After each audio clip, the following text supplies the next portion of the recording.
So I heard the word doer mentioned a couple times during our lesson today. That's what my Devo is about. Kind of reminded me of our camp theme last year, just do it. Remember Jesus' mother said, just do it. So turn over to Matthew 7. We're going to read 21 through 27. Now, one thing about the American Standard Version, it puts ETH on the end of a word that requires continuous action.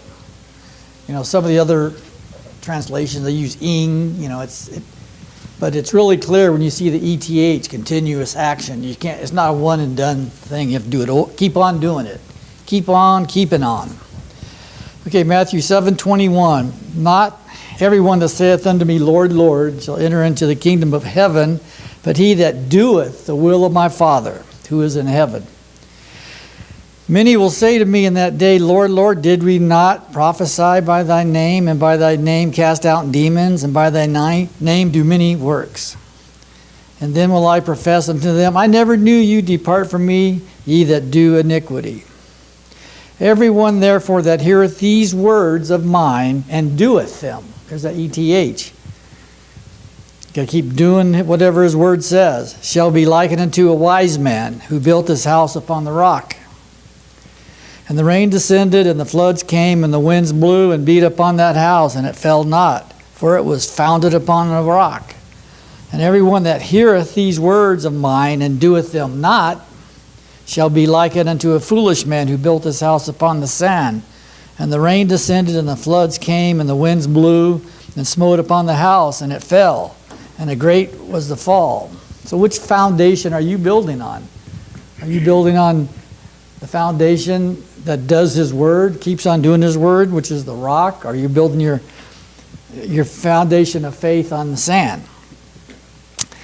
So let's look at Paul over in Acts 22, and we're going to read Acts 22, 6 through 9.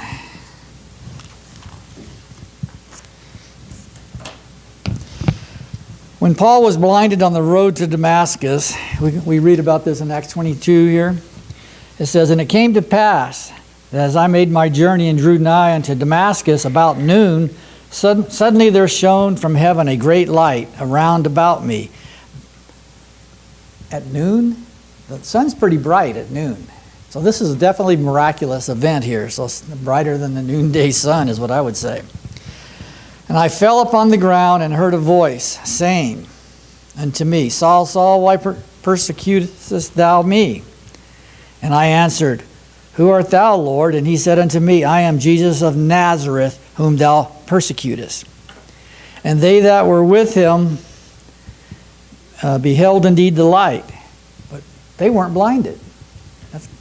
So why was that? We don't know. It doesn't say. But they heard not the voice of him that spake to me. And I said, What shall I do, Lord? And the Lord said unto me, Arise and go into Damascus. There shall be told thee of all things which are appointed for thee to do. Note the plural. So faith, that eliminates faith alone. Right there. And when I could not see for the glory of that light, being led by the hand of them that were with me, I came into Damascus.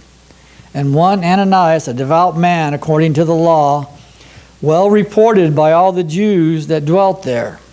He was a well-respected brother. Came unto me, and standing by me said unto me, Brother Saul, receive thy sight. And in that very hour I looked up on him. And he said, The God of our fathers hath appointed thee to know his will, and to see the righteous one, and to hear a voice from his mouth. For thou shalt be a witness for him unto men, and what thou hast seen and heard. And now why tarriest thou? Arise and be baptized, and wash away your sins, calling on the name of the Lord. I think that's one of the very first verses I memorized as a new Christian. This clearly states the purpose of baptism. Baptism was to wash away their sins. They had all those animal sacrifices in the Old Testament, never forgave them of their sins. It atoned them, but it was temporary. It rolled their sins forward for 1 year. So Paul was not Or do you think Paul was told to pray the sinner's prayer? Somebody made a comment last week. This, I forget, Graham guy. What's his name? Luke Graham? Franklin. Yeah, somebody mentioned Franklin Graham. Paul was blinded. Do you think he was praying during this time? If it would have been me, I'd sure be praying. But there's no mention of the sinner's prayer here. And the baptism was not a sign of that he was already cleansed either. The baptism was to wash away his sins.